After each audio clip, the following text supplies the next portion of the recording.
இதனிடையே அதிமுகவுக்கு இரட்டை இலை சின்னம் தேர்வு செய்ததே தாம்தான் என்று இந்திய கம்யூனிஸ்ட் மூத்த தலைவர் தா பாண்டியன் தெரிவித்துள்ளார். 2015ஆம் ஆண்டு தந்தி டிவியின் கேள்விக்கென பதில் நிகழ்ச்சியில் கலந்து கொண்ட அவர் இரட்டை இலை சின்னம் உருவான விதம் குறித்து தெரிவித்தார்.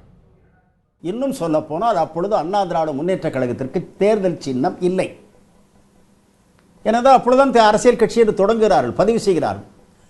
எம்ஜிஆரே அதை முதலாக கேட்டது சிங்க சின்னம் வேண்டும் அல்லது யானை சின்னம் வேண்டும் என்று கேட்டார். பிறகு இந்த இரட்டை இலை என்பதை நாங்கள் சோழவந்தானுக்கு போகிற பாதையில் உள்ள ஒரு விடுதியில் உட்கார்ந்து தீர்மானித்தோம்.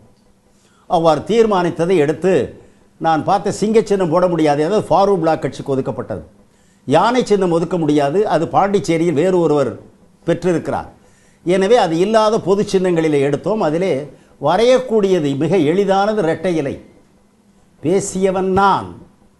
அந்த இரட்டை இலையை உடனடியாக அங்கீகரித்து, ஆமாம், வெற்றிலை போடாத ஆளே இருக்காது, மிக எளிதாக இருக்கும், வரைவதற்கும் சுலபம், உடனே அதை எழுதுங்கள் என்றார்.